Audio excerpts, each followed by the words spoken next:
Voilà, Washington ouvre ces échanges directs entre les experts congolais et les experts rwandais aux États-Unis d'Amérique. Après une pression des États-Unis d'Amérique, de la MONUSCO, de Madame Bintou Keïta, M. Paul Kagame et M. Joseph Kabila viennent de dissoudre le M23 et l'Alliance Fleuve Congo. Mbote na ba nyonso to bazui libaku malamu ya kolanda biso na chaîne oyo ya bino ya de tata et de mama congolais de père et de mère.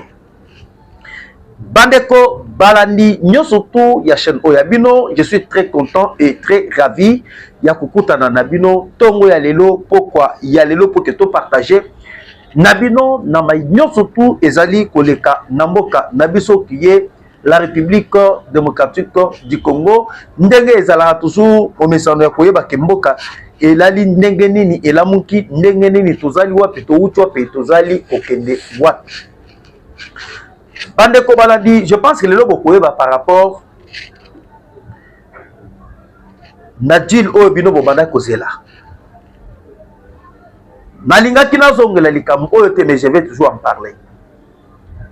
Partout épelé, pas bengi par rapport à ce que comment est-ce que la date qui a été attendue pour tout le monde, date il y a le 15 juin 2025 on a co-signé deal avec les Américains, ça a été reporté pour expliquer bien. Tozali maintenant à étape ni. On va parler. Et sur le deuxième point, après pression, il y a États-Unis d'Amérique. Na MONUSCO. M.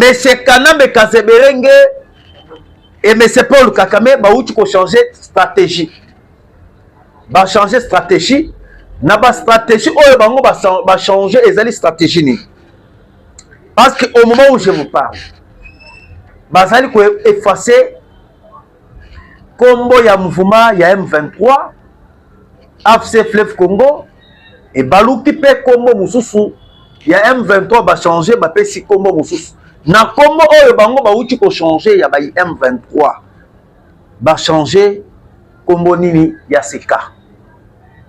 Et pourquoi encore ba kei plus loin? Il y a qu'à changer combo, il y a M23, après pression, il y a Conseil de sécurité des Nations Unies. Sur le troisième point, un opposant rwandais vient d'éclater la vérité sur M. Joseph Kabila. Un opposant rwandais a exhibé toute une vérité. Na oyo etali nationalité ya M. Kanambe Kazeberenge mwana ya tonton Mutuale. Alors bande ko tozali kosenga bino boko ta vraiment épelé bo partager notre émission et bo aimer yango et bo sanate ko tika pe ba commentaire na bino partout où vous êtes en train de nous suivre sur notre chaîne des Tata et des Maman. Bande Kobalandi, je pense que Washington ouvre ses portes directes entre les experts congolais et les experts rwandais. Na minute oyo denge tozali koyebisa bino awo. Madame Thérèse Kaikwamba séjourne déjà aux États-Unis.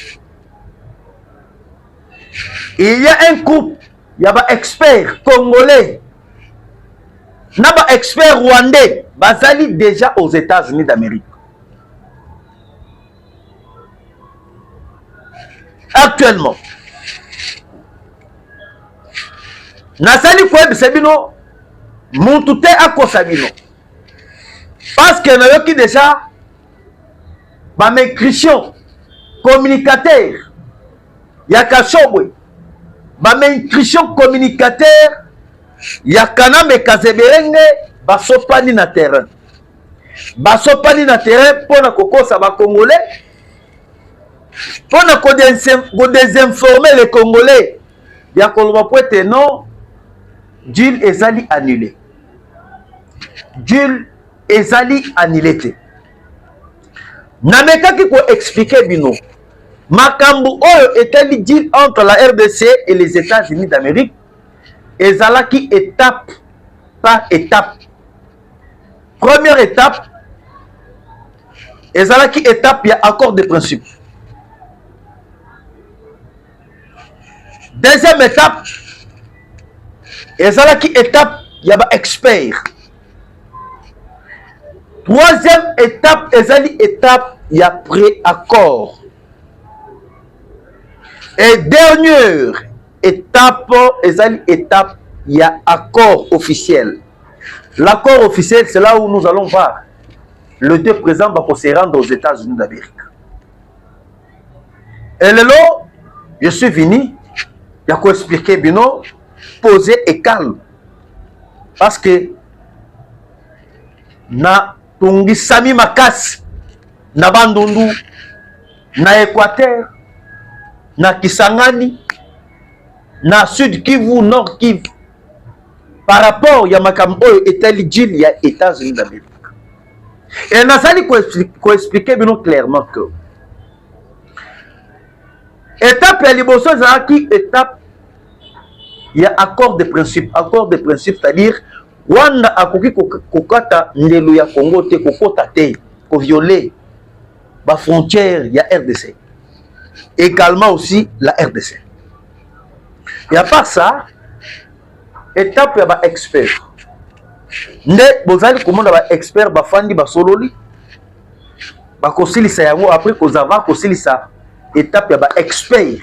Nde bakomema yango epa ya ministre affaires étrangères madame Thérèse Kaikwamba.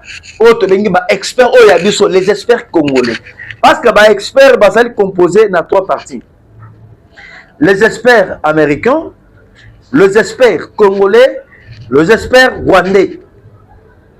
Maintenant, na étape ya ba expert congolais, lorsque ba kosili ça, nde ba koya na rapport et pas ya madame Thérèse Kaikwamba. Na étape ya ba expert rwandais, lorsque ba kosili ça musala na bango, nde ba koya na yango et pas ya madame et pas ya ministre des Affaires étrangères Olivier Nduhungirehe. Wana ezali deuxième étape. La dernière, troisième étape, ezali étape où vous allez comment maintenant, où vous allez kobenga pré-accord. Pré-accord, c'est-à-dire madame Thérèse Kaikwamba, na ministre des Affaires étrangères, ya wana bakutana aux États-Unis en face, il y a secrétaire d'État américain Marco Rubio va signer maintenant pré-accord. Après pré-accord, ndebo comment maintenant, où tu bengi accord officiel. Na accord officiel. Là où maintenant le président américain Donald Trump et le président Félix Tshisekedi et monsieur le sancuneur, le Muchopo Kakamistan, le tueur, le criminel aux États-Unis, Bafani Bakutani pour signer maintenant accord officiel. Maintenant, je vais vous dire une chose.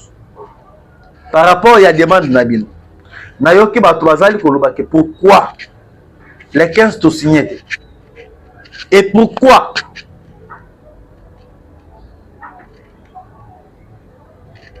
le 15 est l'équipe une personne?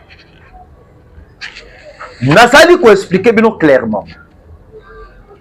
Le 15, Fachi a boycotté. Moussous a retourné pourquoi Fachi a boycotté les 15? Papa, Fachi azali kobunda pour la Congo. Fachi azali kobunda pour la République pour sauver la RDC à une balkanisation. Azo kobunda pour que balkanisation soit salemate. Parce que Congo, lorsque Nayoki Bakatou Milelo bazali kolobake non, Ndemba a coquille jamais ko attaquer Joseph Kabila, parce que Kabila kotaki mboka ezalaki uni, mboka ezalaki unifié, et mboka ezalaki divisé et tout consort. Ngai nasali ko expliquer que le pays que nous avons, la RDC, ezalaki na mutamu oyo batandaki contre le président Tshisekedi dans une petite erreur. Bakwesi li fachi mutambu balkanisation esalemi bakomi koloba keno botala mena congolais oyo bino bobanda koloba ye wana a diriger Congo mboka ekomi balkanisé. Na date oyo ya le 15 Fachi a ABC américain que il n'y a pas moyen de signer tant que ba M23 bazali na sol congolais. Bota la intelligence na sagesse ya présent Tshisekedi. Batu ebele ba yebi yango te. Mais na faiblesse wana yango momoni bakatumbi bakabila ba se précipiter yako kende na Maison Blanche. Il y a étouffé dit. Pourquoi? Parce que Fachi a beau signer. Après si les Américains ba condition. Si les Américains, on veut signer, oui d'accord, mais on ne veut plus signer tant que M23 bazali na sol congolais. Tant que M23 bazali na sol congolais, moyen de signer exacté. Avant tout, au préalable, et Sengel Poete M23 va se retirer, là on va signer. Yango omoni Katumbi Baké ko jouer carte na monsieur Christian Smith. Sa photo là. Christian Smith oh azali enfant et ami ya Katumbi. Ba jouer carte. Ya ko kene na département américain. Ya ko diaboliser. Et bon quand la Tshisekedi a ko signer avec vous. Nous voulons maintenant remplacer. Croyant que non, il devrait étouffer Tshisekedi, mais la carte avait été changée. Carte ça qui changeait. Il y a un moment qui Donald Trump, lorsque Ayoki que Christian Smith, un sujet américain, Ayambaki, congloméré, il y a aventurier, il y a étranger. Le président américain Donald Trump a boyi et après si ordre. Batu oyo basali ko engager la République oyo basali kaka au sein du gouvernement. Oyo nyon surtout basali en dehors du gouvernement ne peut jamais engager la République.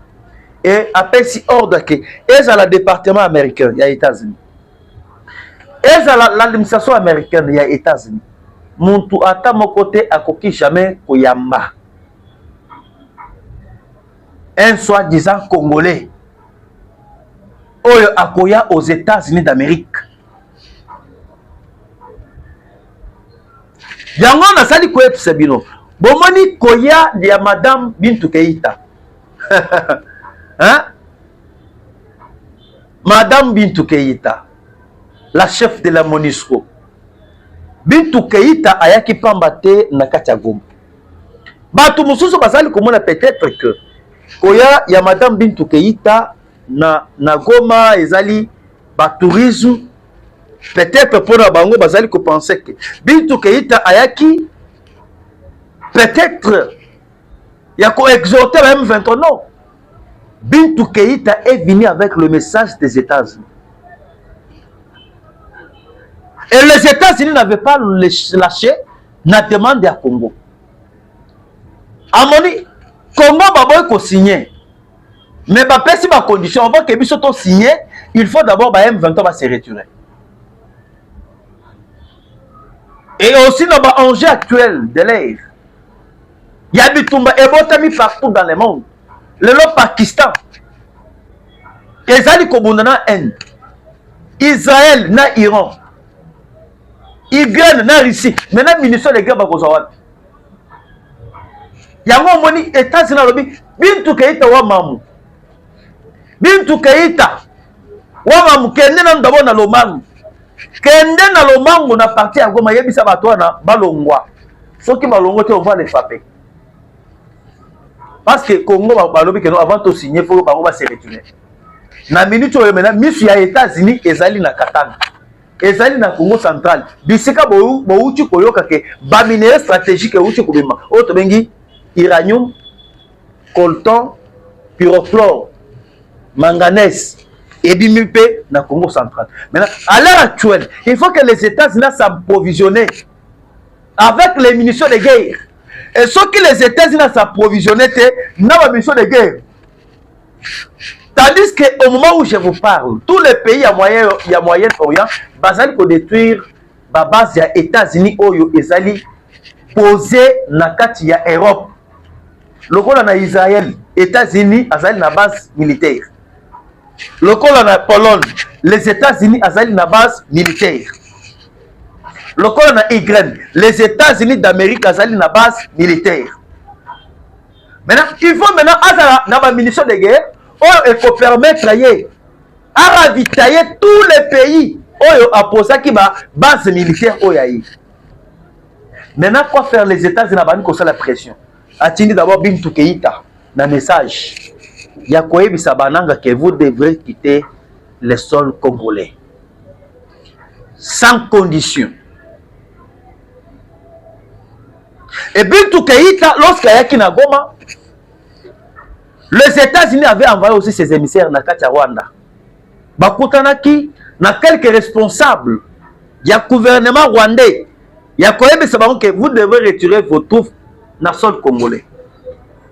Ndabi sekra tozali koya kokota na deuxième point ya ko expliquer bino comment est-ce que monsieur Joseph Kabila Paul Kagame ba uti ko dissoudre mouvement ya M23 mouvement ya AFC Fleuve Congo par rapport à la pression nanga ba pesi atatanta o mona nanga fandi lokola muntu apole limbula mais c'est nanga afandi otali pena boye mawakutu ya koyokela ye ezate bakokende wapi bakosuka boni mais pour que bino comprendre que ba coincé bango ils sont coincés par les États-Unis d'Amérique. Ce qui bolandi déclaration ya MONUSCO même déclaration selon la MONUSCO a obligé le M23 de quitter Goma et Bukavu. Selon la MONUSCO, AFC M23 doit se retirer de Goma et de Bukavu et de toutes les zones qu'ils occupent.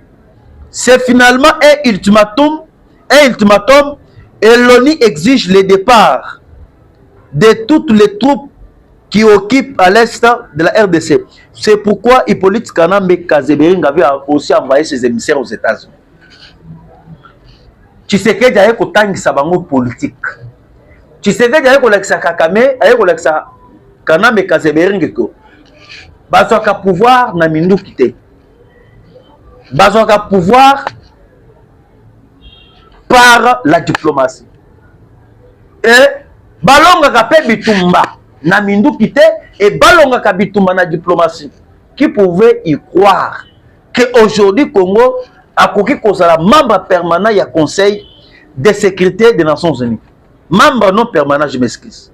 Nani a koki kondima ke lelo Congo a koki kozala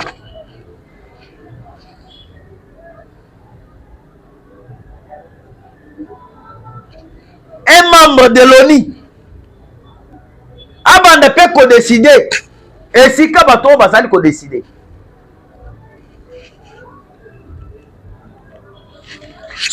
lorsque bazi pression ya ko retirer Kagame na Kabila va changer stratégie na stratégie o bango va changer ba ke maintenant ko ça le système ya ko dissoudre M23 AFC Fleuve Congo ko créer un nouveau mouvement oyo ya sika oyo bango ba créer mouvement ya cardinage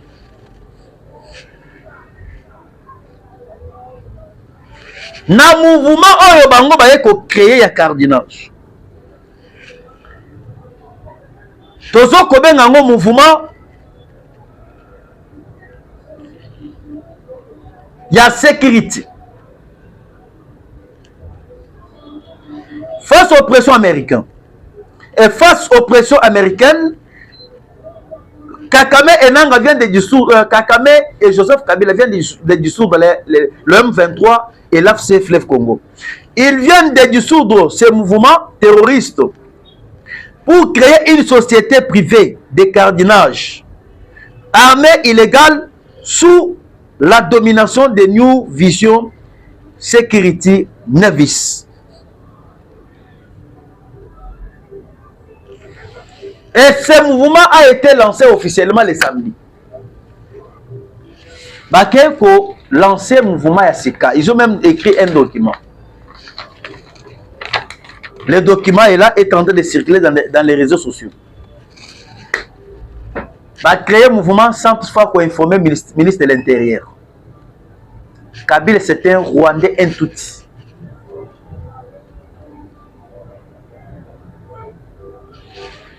Va changer tactique. Va créer autre mouvement, il y a cardinage, New Vision Sécurité, Nevis.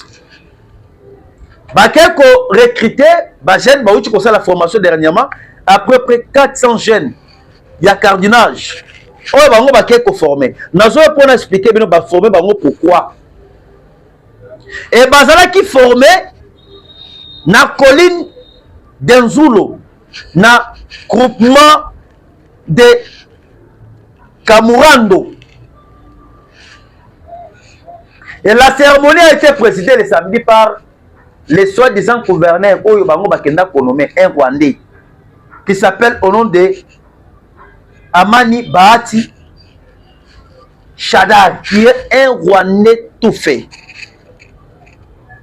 Et pourquoi Bakeko changer système? Il y a des Congolais un mouvement de cardinage. C'est là où je vais continuer et chuter avec notre émission. Actuellement, Bande Kobalandi. Boye Baké.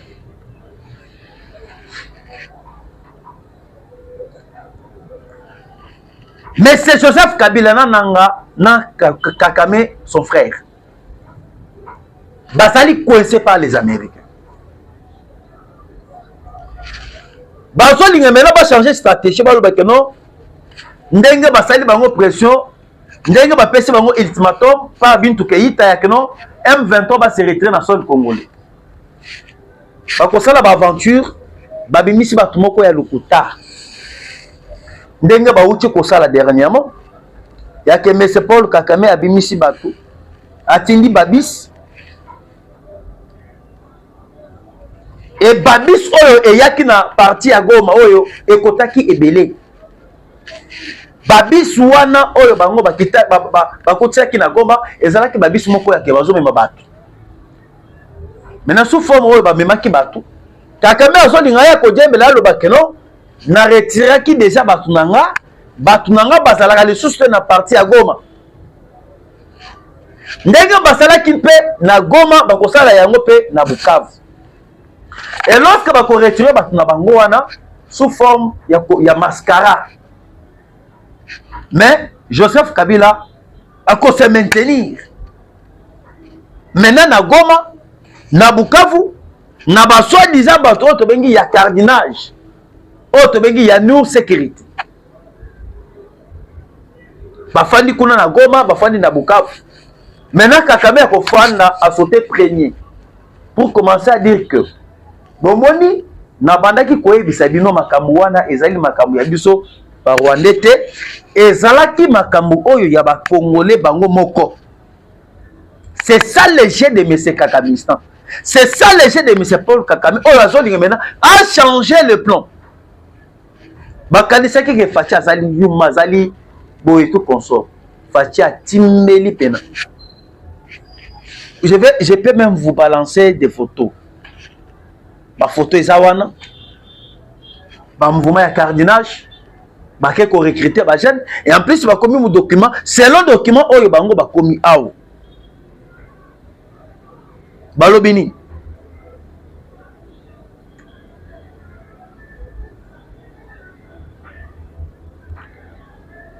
Selon le document balobi, on ne doit plus lâcher. Le Congo, c'est notre patrimoine.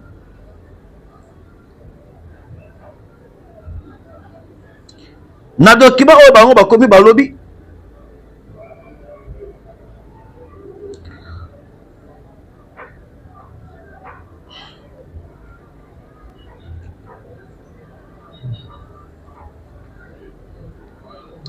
le document est là, New Vision Sécurité.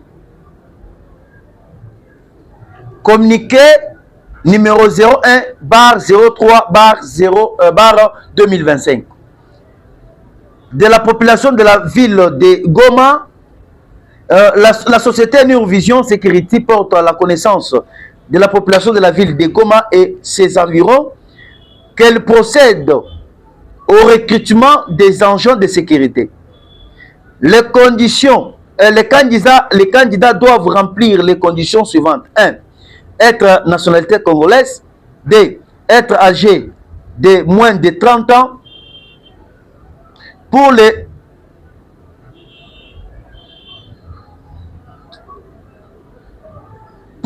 nouvelles et moins de 40 ans pour les anciens et agents et sécurité. 3. Être après à tous travaux. 4. Avoir une bonne morale.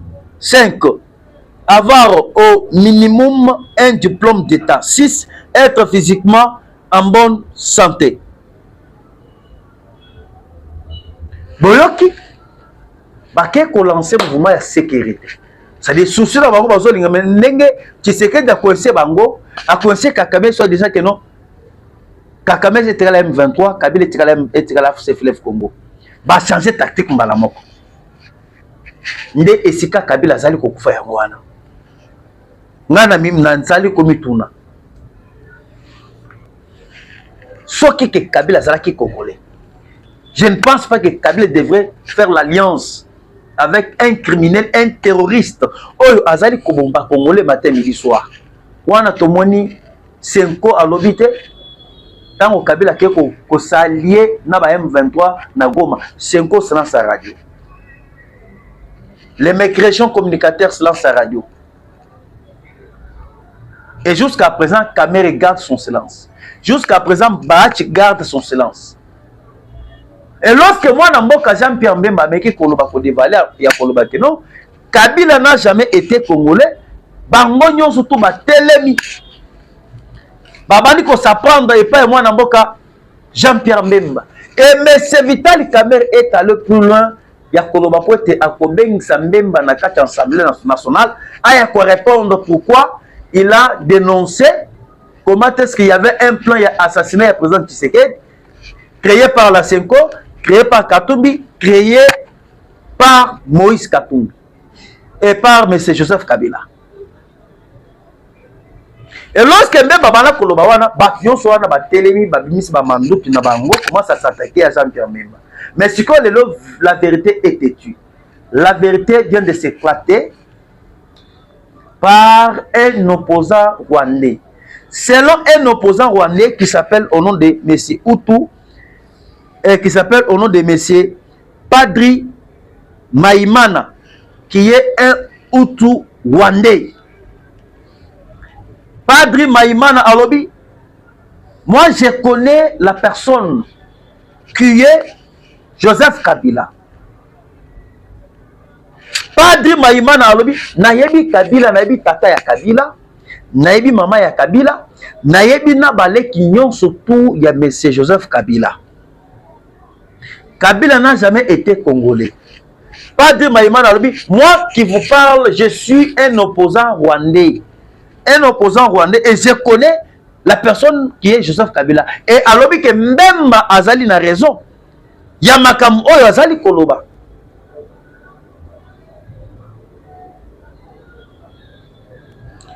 Adri Maïmana à lobby.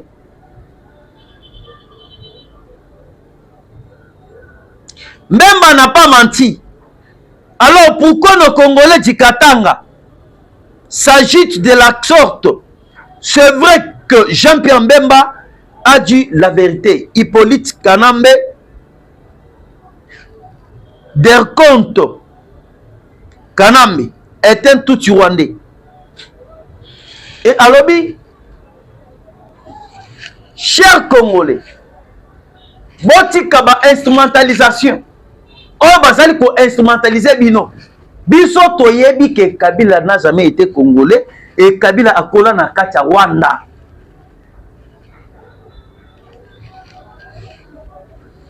C'est un opposant rwandais qui vous parle. Alors, Nazo Lingana chuté par là, Boyoki, ba M23, lorsque bamoni que pression est mati contre Bango. Na koya ya Madame Bintou Keïta na parti ya Goma. Na pression. Bakata ki makambo teli négociation ya dialogue. Le M23 Bango moko mena babandi bazongeli mena dialogue. Bazongeli dialogue kuna pour que mena bazonga bazwa ba poste ministériel ba récompenser Bango bazala ba PDG bazala pe ba ministre. Croyant que tu as une négociation. Mais vous avez suivi maintenant l'intervention. Il y a un gouvernement congolais à travers la première ministre, Madame Judith Tuluka Sumino. Selon la première ministre, Madame Judith Tuluka Sumino, il faut répondre Banyanga la Katawana par rapport au Bango Bazali pour espérer. Basa la ministre, basa la PDG. Premier ministre a répondre à Bangoboy au nom du gouvernement. Alors, le gouvernement congolais ne signerait jamais un accord qui récompense l'agression d'une autre nation à notre encontre. Notre engagement est de protéger les intérêts légitimes du peuple congolais aujourd'hui et pour les générations futures. La première ministre, Madame Judith Tuluka Sumino. En tout cas, coup de chapeau, maman la première ministre, par rapport à l'intervention, et tout le monde qui est aux Congolais de père et de mère.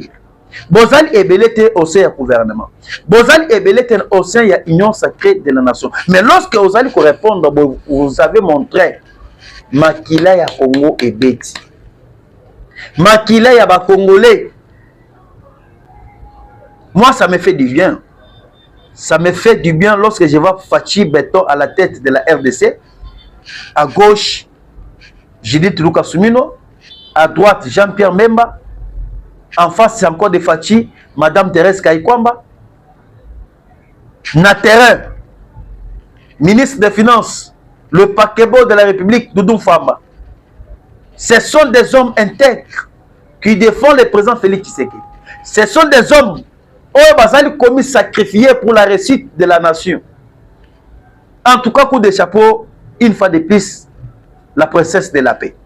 Parce que les lotomoni, oyebi se bango ke toko signété na ba M23 batu oyo basali koboma ba congolais to récompenser bango to pesa bango ba poste.